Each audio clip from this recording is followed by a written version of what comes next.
கடந்த 10, 15 வருடங்கள்ல ஸ்ரீலங்கால ஏற்பட்ட மிக மோசமான ஒரு வெள்ள பாதிப்பு அப்படின்னா, அது இப்போ ஸ்ரீலங்காவ தாக்கி இருக்கிற சைக்ளோன் தித்வா ஏற்படுத்தின வெள்ள பாதிப்பு தான். ஏன்னா எந்த அளவுக்கு பாதிப்பானது ஏற்பட்டிருக்கு அப்படின்னா, ஸ்ரீலங்கன் கவர்மெண்ட் ஒரு நேஷனல் எமர்ஜென்சிய டிக்ளேர் பண்ணியிருக்காங்க.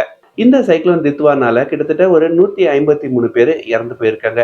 நேற்று மாலை ஒரு 100 பேர் இறந்ததா தகவல் வந்த நிலையில, இப்போ 153 அப்படின்னு சொல்லி பலி எண்ணிக்கைய அபிஷியலா கன்ஃபார்ம் பண்ணியிருக்காங்க. பலி எண்ணிக்கையானது தொடர்ந்து அதிகரிச்சுட்டு தான் இருக்கு. அதே மாதிரி மிஸ்ஸிங் லிஸ்டும் தொடர்ந்து அதிகரிச்சுட்டு தான் இருக்கு. கிட்டத்தட்ட 200 பேர் மேல காணோம் அப்படின்ற மாதிரி அந்த நாட்டு அரசாங்கம் சொல்றாங்க. எந்த இடங்கள் அதிகமா பாதிக்கப்பட்டிருக்குன்னு பார்த்தா, கண்டில பாதிப்பானது அதிகமா இருக்கு. அதே மாதிரி பாதுலா மாவட்டத்துல பாதிப்பானது அதிகமா இருக்கு. கண்டில கிட்டத்தட்ட ஒரு 52 பேர் இறந்து போயிருக்காங்க. அதே மாதிரி பாதுலா டிஸ்ட்ரிக்ட்ல கிட்டத்தட்ட ஒரு 35 பேர் இறந்து போயிருக்காங்க. அங்க ஒரு லேண்ட்ஸ்லைடு ஏற்பட்டதுனால ஒரே நேரத்துல கிட்டத்தட்ட ஒரு 35 பேர் இறந்து போயிருக்காங்க. நாடு முழுக்க கிட்டத்தட்ட ஒரு 5 லட்சம் பேர் பாதிக்கப்பட்டிருக்கிறதா தெரியுது.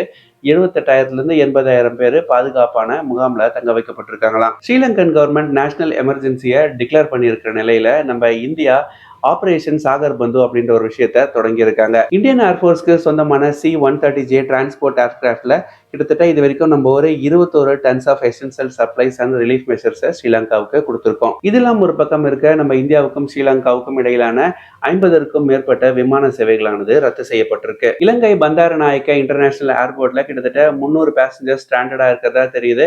அதுல கிட்டத்தட்ட ஒரு 150 பேர் இந்தியாவுக்கு வர வேண்டியவங்க அப்படின்ற மாதிரி சொல்லியிருக்காங்க. துபாயில இருந்து ஸ்ரீலங்கா வழியா இந்தியாவுக்கு வர இவங்களுடைய ஃபிளைட்ஸ் கேன்சல் ஆன ஒரு காரணத்தினால எல்லாருமே ஸ்ரீலங்கன் ஏர்போர்ட்ல இப்போ மாட்டிட்டு இருக்காங்க. இவங்களை மீட்டு நம்ம இந்தியாவுக்கு கொண்டு வர முயற்சியில நம்ம தமிழ்நாடு கவர்மெண்ட் இறங்கி இருக்கு. இப்போ எல்லா சைட்ஸ்லயுமே ரிலீஃப் ஆபரேஷன்ஸ் ஆனது முறுக்கிவிடப்பட்டிருக்கு. அதே மாதிரி ஸ்ரீலங்காவை தாக்கிய இந்த தித்வார் புயலானது நம்ம தமிழ்நாடு கோஸ்டை நோக்கி நகர ஒரு காரணத்தினால இலங்கையில மழையின் அளவானது படிப்படியா அடுத்த ஒரு 2 நாட்கள்ல குறைய ஆரம்பிக்கும். இதே மாதிரி நிறைய தகவல்களுக்கு இணைந்திருங்கள். நன்றி, வணக்கம்.